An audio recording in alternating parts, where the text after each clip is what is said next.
we want to have a virtual conversation today with Adam Brett, the director, and Mickey Grossman, the protagonist of the movie Impossible Possible, which is premiering at this year's festival. So thank you all for joining us. So welcome, everybody. Really great to be here. I hope everybody is safe in their home and either vaccinated or close to getting vaccinated. So Mickey, I fill in a little bit more about yourself that you didn't mention in the movie. I mean, I think you're a Sabra. And when did you come to the States, and what have you been doing, and how are you feeling? It's not only that I'm a Sabre. I born the same year that Israel state got born, declared independent, 73 years ago. Okay, so I born 1 month before. Even I born in Palestine 1 month before they declare on Israel. So I have the honor to be the first generation that Israeli in Israel. Wonderful, wonderful. And you've been in the States for how many years now? I've been here 32 years, and still I cannot get rid of my accent. It's stay forever. Some things you're just stuck with. So Adam, I have to ask you a question. Mickey is a larger than life individual. I think everybody is going to figure that out once they see this. And Mickey, I hope you're not offended by that comment. Could you kind of give me that backstory of how you met and how this project began? Yes. So, and thank you for having us. So we're very honored to be here, and thank you, Miami Jewish Film Festival, and to you, Michael. Yes. So about 8 years ago, actually, an associate of mine who is one of the co-producers on this film, Richard Cohen, calls me up one day. We were working together on a number of television projects at the time. And he calls me up one day and he goes, I've got this. Somebody sent me this, like PR firm sent me this project through a loose connection. You got to see this. You got to see it. I go, well, send it over to me. So he sends it over, and it was a short video, like almost like a mini sizzle reel, right? Of some of the footage. And my jaw dropped to the floor. And I had to watch it several times, and I was spellbound instantly. And that rarely happens, as somebody who's been in entertainment my entire career, it's not often you see a project or hear a project that immediately grabs you with this much power. And I was really struck. And I immediately called back Rick and I said, I want to do this, and I want to meet this man. And that was really my first reaction to it. And that set us off, that initial introduction, if you will, set us off on what became an 8-year journey to putting this film together. You want to talk a little bit about that, the 8 years? Was it 8? Yeah. 8, yeah. So after we did our initial meetings with Mickey and he decided he wanted to work with us, we initially thought, hey, and a little bit of backstory here.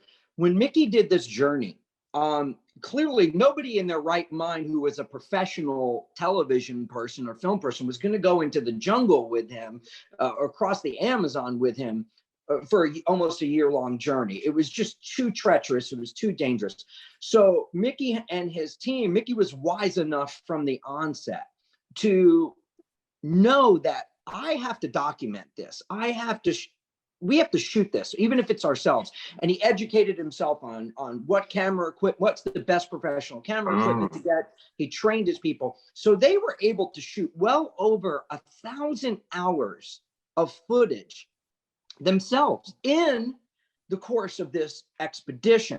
So by the time we laid eyes on that, and obviously in the film there's much more than that because we have embellished upon that, of course, but the footage was tremendous and really beautiful as well. So we set out originally, we thought there's so much footage here, we could turn this into, and potentially like an 8-hour, 8 times 1 hour television series. And we had some excellent conversations early on with some major cable networks at the time. And we had a lot of interest and there was a lot of excitement. But the project, for some reason, and a lot of it became out, so, oh, we talking to this company and the president winds up leaving. We want to talk to this company, this person winds up. It was a lot of just odd hoop jumping and odd experience that happened. And we decided, or actually, so it didn't land, is what it really boils down to. We tried for a couple of years to land it as a television show. We had offers, some of them we liked, and we tried to pursue, but they didn't pan out.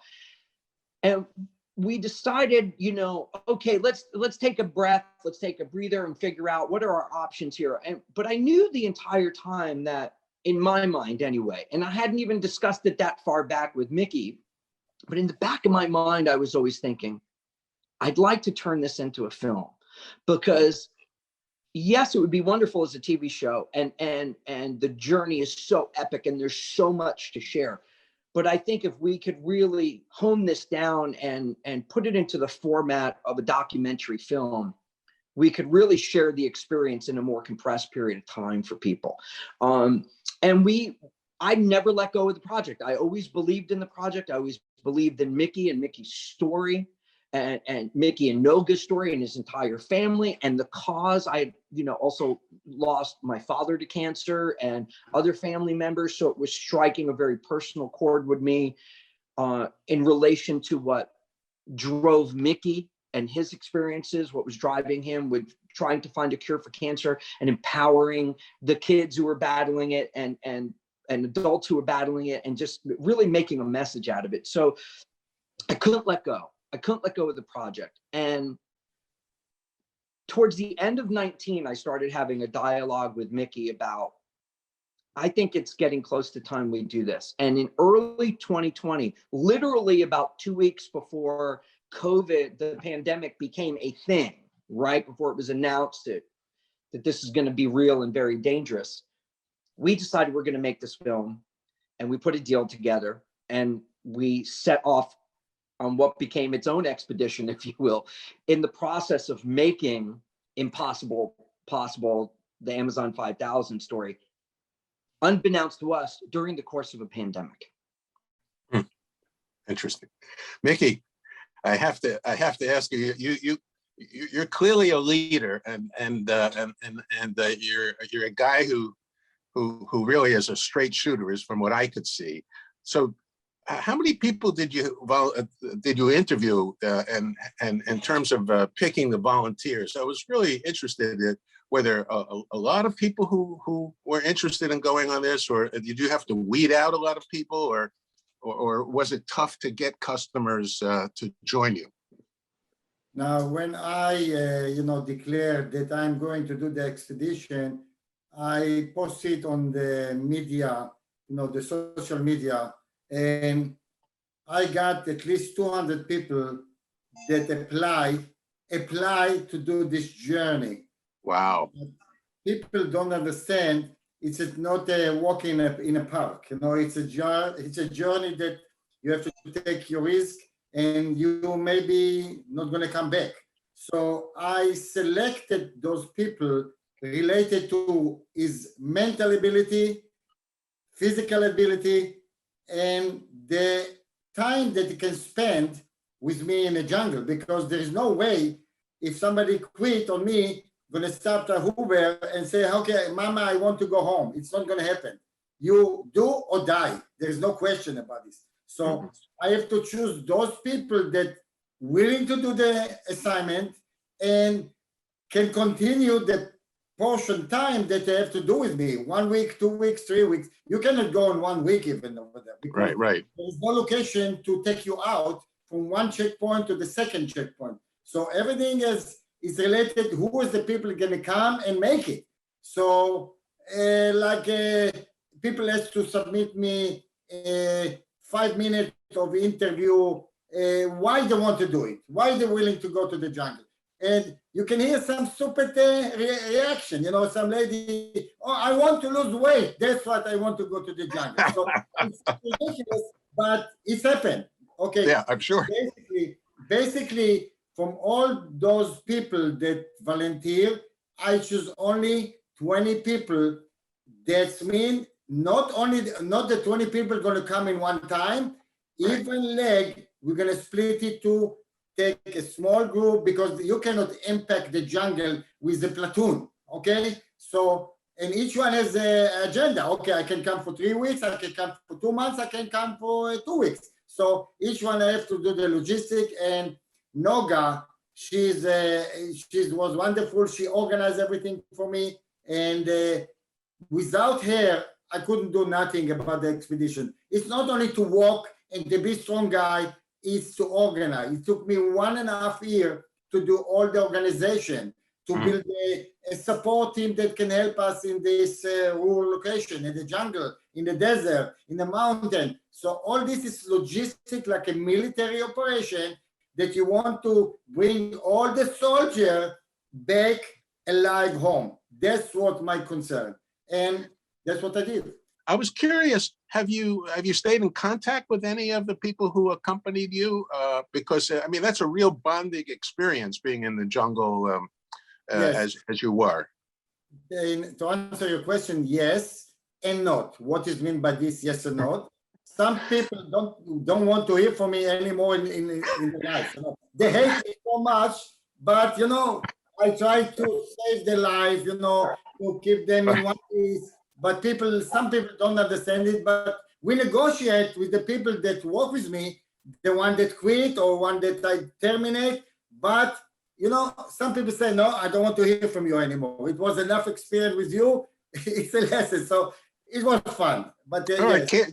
Camp Mickey could have been a little different. I understand. So Adam, then you were not on site during this. You weren't shooting. Your job was to put the film together from the raw film that Mickey and his colleagues were shooting during the trip. Am I correct?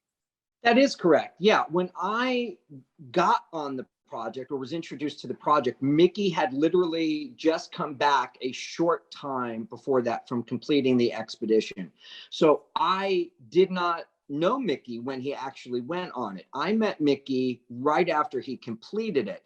And so we were able to take a look at all this footage and figure out, as it relates to the film, how do we turn this into a story?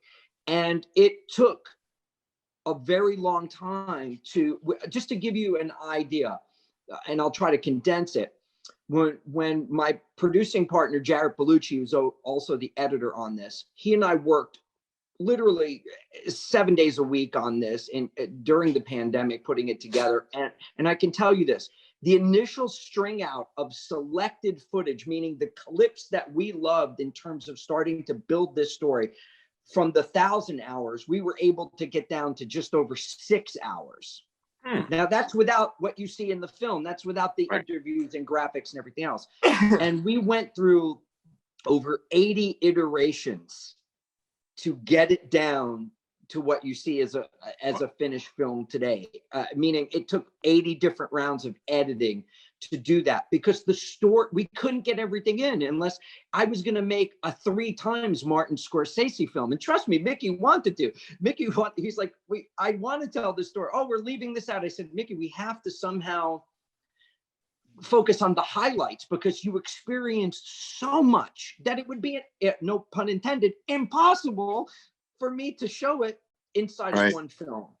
Right. So it was incredible. But and the truth is, Michael, I don't think I would have went in the jungle with Mickey. Maybe I would have popped down. I would have stayed on the radio from Pedernales I would have been on the beach waiting to hear from Mickey on the satellite phone. Well, listen, everybody has their role, Adam. So Mickey, Mickey, I've been to South America, Colombia and Manaus and Brazil and the Amazon. So I'm a little bit familiar with that area, not terribly familiar, but I was curious as to, what was the tallest mountain you climbed? What was the most difficult geography you had to face during those almost a year? Okay, even if you look in a general picture on the expedition, it was up and down. That's what I explain people that fighting cancer. There is one day nice, one day's bad, one day's worse. So it's the same way with the expedition. One day is good, one day is bad. The most difficult terrain that I experienced is in Yasuni National Park. And I cross location, it's called close to Sumaco mountain. It's a Yasuni National Park. It's a big, huge national park in Ecuador. It's the Amazon basin. Now, when I went over there to cross the mountain, it was so dense vegetation, and it was not so cold and snowy. It was not snowy at all because it's a subtropical, Right. but it was Eastern Andes. The Eastern Andes is a brutal mountain. It's a brutal mountain. And in the movie, you can see how we suffered. And half of my group, the indigenous, broke down. They're crying. They want to go to mom and pops, and no more to continue. But there's no way. We have to go only one way forward. You don't have any choice.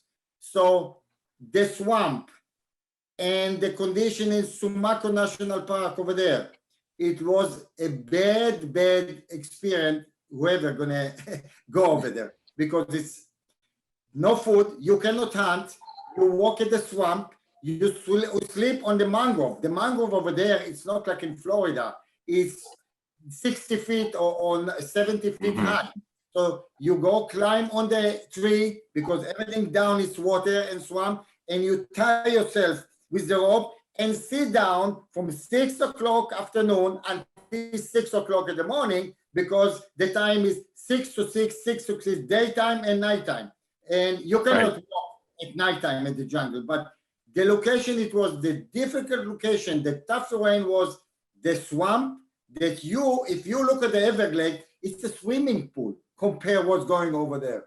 What I mean by this, when you start, and I walk 10 days or more in the water up to my neck. So you don't have any choice. Do or die. There's no option. And it was difficult, but I didn't have any choice. I look always forward. I don't look back. Great. Wow, fascinating. The Kayageri also intrigued me, Vicky. So I know you were concerned about them, and our listeners will hear that this is an indigenous group that has resisted contact with Western civilization, and they have been known to, kill people. So, Mickey, you were worried about them. Did they come close? Did you hear them, see them? What was the story? Okay, as you see the clips of the movie on the video, we went over there, and I knew that I'm going to be encounter with them, and I didn't know when. It's not if, it's only when. So it's happened, and they, in Yasuni National Park, they follow us because they have a nice night vision. They can see at night excellent. They're nomadic. They're moving from location to location. They know exactly what's going on in the jungle, and they don't want nobody go inside the jungle in their territory. Oil drilling company, logging, destroy the jungle. Okay, all these guys. So they follow us at least for 3 days, and they try to intimidate us. What is meant by this? They surrounded our camp, and they start to make sound of different kind of birds and monkey in middle of the night. And there is no middle of the night, this kind of sound, different kind of location, and at least for 2 or 3 hours. And, I didn't want to kill nobody, and I got a shotgun to protect myself, okay? But I didn't have any choice, and I just shot 2 shots on the air in method to let them know that we are armed and we have live ammunition. And they have only spears and arrow, so they're using the technician. And the issue that we let them know that we are armed and we have ammunition, so keep away from us. They understand what I mean by this, and they let us go, and I didn't see them anymore. But it was a nice experience. Yeah, no, I'm sure to be woken up in the middle of the night by somebody trying to let you know that they're keeping an eye on you. It must be a little hairy. So, Mickey, I am absolutely fascinated by those indigenous people that you saw in the river who had some Jewish roots. And I wasn't clear whether that was in Peru or Brazil. Okay. I wasn't clear if they were what they call the Riverinos, which is, and I was really curious as to what Jewish rituals they might have kept. So, okay, let me tell you, What do it's you a weird story. I walk in the jungle, and then suddenly I walk with at least it was 6 or 7 guys, the indigenous that walk with me, and suddenly I heard sound, music. Say, wow, that's nice music, and it's music that's familiar, like a Jewish music. I didn't understand the word, but the sound, the music, the lyric was a Jewish song. Say, my God, you hear this? Say, or maybe I'm imagination. I imagined myself. Okay, so everyone say yes. Let's walk over there. And I walk, and I went toward a small village with palm trees and the old-fashioned. And I discovered a community that dress like Jesus, like the old-fashioned, the old time. And they look at me and they're scared in the beginning because we went with the camouflage and they think maybe we are military guys or whatever. But by the end, I explained who I am. And they say, no, Israel is here. We are the Jewish. So I start to investigate them, and they took me and they say, you are the Messiah. I start to laugh, okay. And they took me and they asked me, hey, you don't touch nothing, go to the river, wash yourself, and they give me a special dress. And it was the same day as it was Yom Kippur, the same day. And they make a fire and they slaughter lamb for respect to welcome me and my group. And they want me to stay over there. Good luck with this one. But anyway, it was the people that escaped maybe 500 years ago from Spain. And some of them escaped to the jungle, South America. That's what the story. But really, I never investigate really the source, where they're coming from. But it was in Peru, on the Amazon River, toward Brazil. Toward Brazil. Okay. Yes. All right. That's really fascinating to see them, and on Yom Kippur, no less. Okay. I'm glad that you were able to go to shul. Yes, correct. And you can see the 10 Commandments and separate the women from the men. So Yeah, I saw that. some heritage, some tradition belong to us. All right. So, Adam, anything else you'd like to add about the challenges of putting this together?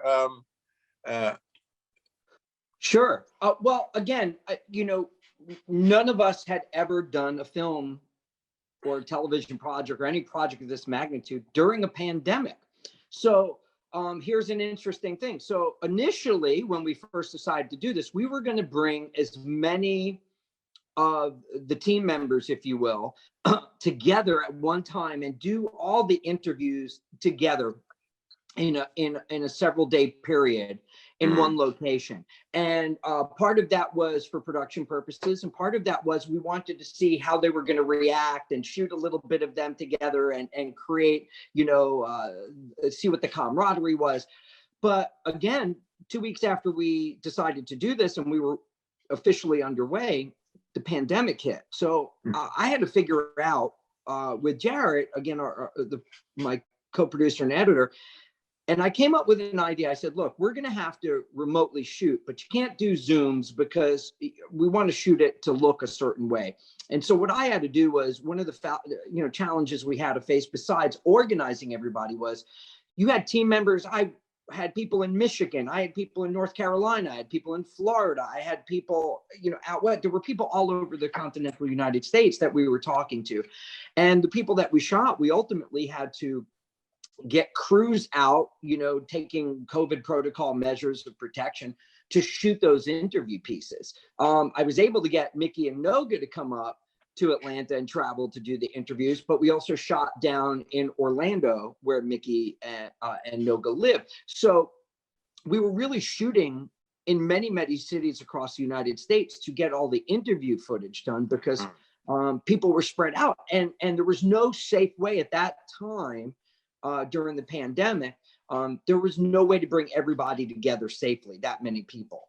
So that was a pretty significant challenge. The other major challenge again is how do you take an almost 11-month journey and over 1,000 hours of footage and condense it into a couple hours or less and make it work? And that was a real undertaking, and it was a real challenge. And I'm very pleased with how we were able to do that and focus on the really significant events that happened. There were a million other little things that I would have loved to have put into it. But again, we would have had, even Martin Scorsese would have walked out of the theater on that one. It would have been a 9-hour film to do it. So those were the really major challenges, was dealing with the pandemic and really telling this story within the confines of a documentary film. Fascinating. Mickey had challenges and you had challenges. I mean, they were much really, different. really interesting. Yeah, nobody was coming at me with a spear in the jungle in the middle of the night. No, I understand. And I wasn't up to my deck. I was much safer than Mickey was. So, Mickey, I got a couple more questions about the logistics of the trip. First of all, how come you decided? What route did you follow? Was it the route that Oriano took that you found, and that's why you wound up in Guyana?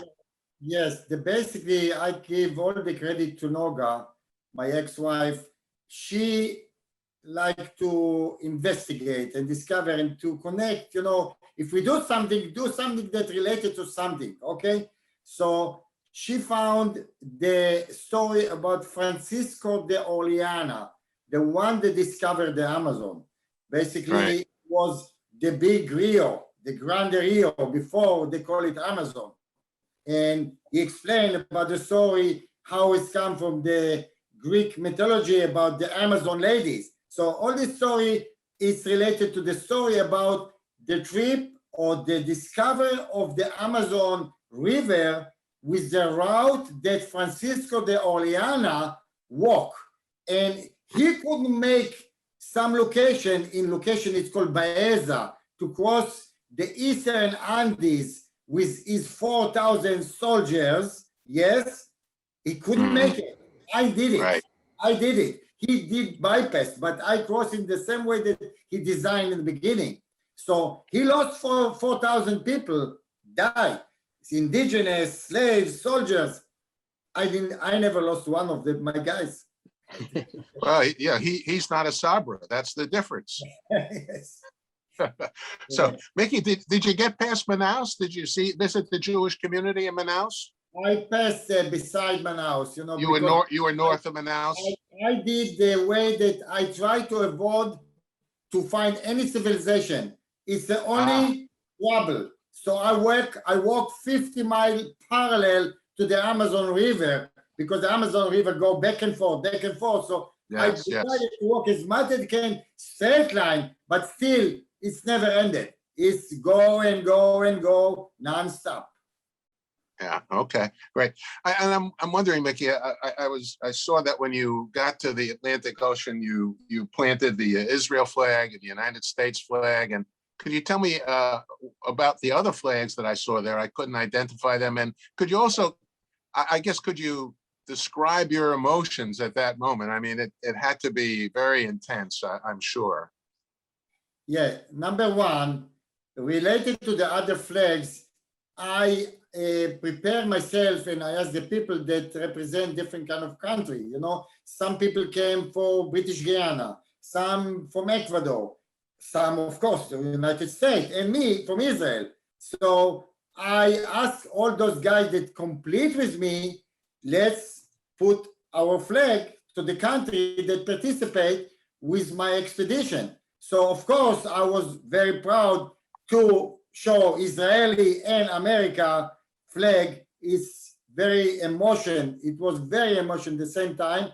And basically I can say that I'm the only Israeli in the world that walk almost 5,000 miles and cross the Amazon and South America continental, so it's kind of, you're proud on this. And I did something that not so many people did it, okay?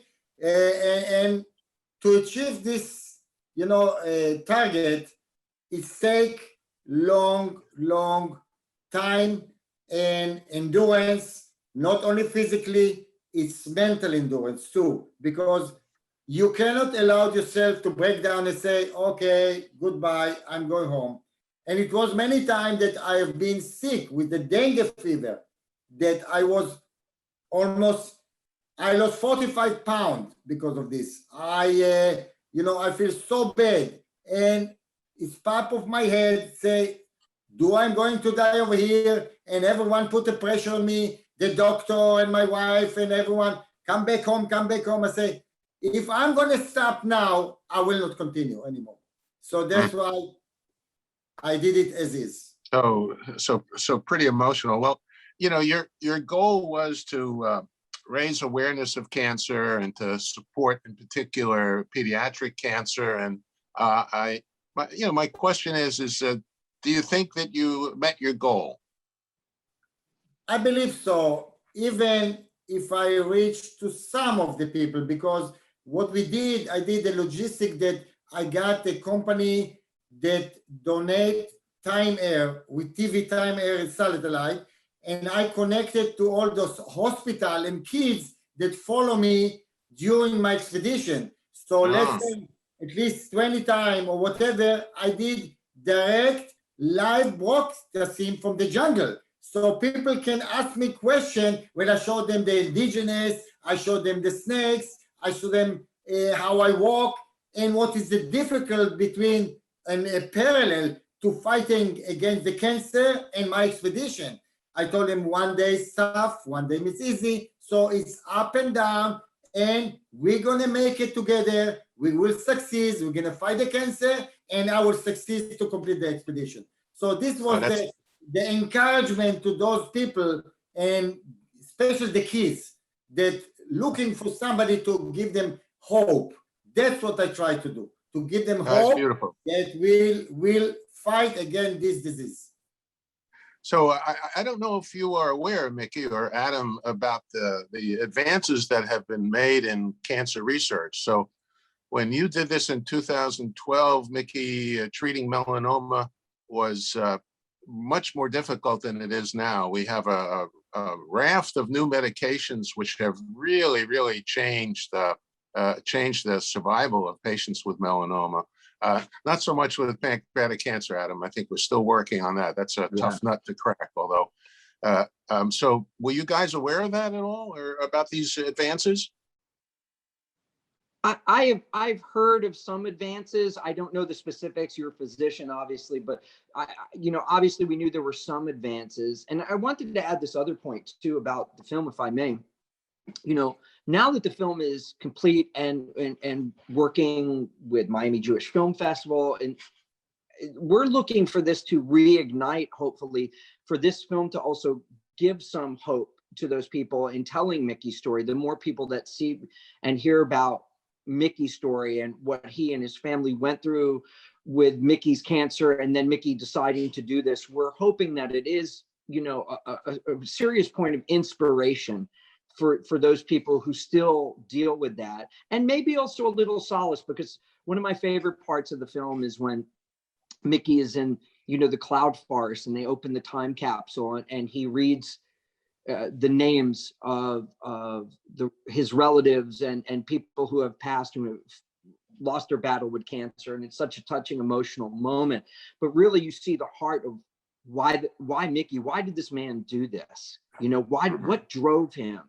Beyond his military expertise and his tenacity, you could see really on a very deep level what was driving him. And that's what I'm excited for people to take away from this film is, my God, look what this man did to make a statement and to show other people what you can do when you're given bad news and you're diagnosed with cancer. He stood up to it and you can too. And to me, that's the big takeaway. So, but I'm very excited to hear that there have been so many advancements, and I think we're going to make many more. You know, obviously we all want the cure, that the ultimate cure, right? That's we all waiting for the Mashiach as well. So we just Yeah. keep hoping. That's right. So I'm going to wrap it up. And I just want to say, Mickey, 11 months, 4,859 grueling miles, a divorce, an apology. How has this journey affected you emotionally and spiritually, if you would be kind enough to comment? I don't want to go to this detail like a family personal issues. It's between me and my family.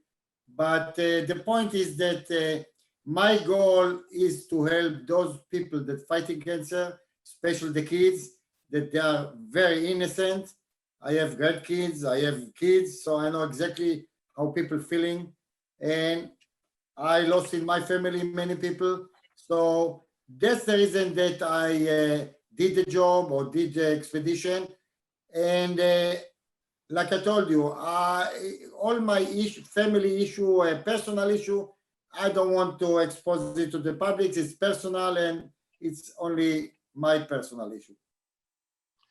Well, I want to thank you both, Mickey Grossman in Orlando, I gather, and Adam Brett in Atlanta, for allowing me to chat with you about the impossible possible. And once again, thank you to all of our members, sponsors, community partners, volunteers, film lovers, and especially the Center for the Advancement of Jewish Education, SAGE, and the Greater Miami Jewish Federation, two wonderful Miami institutions which create such an incredible support for our community.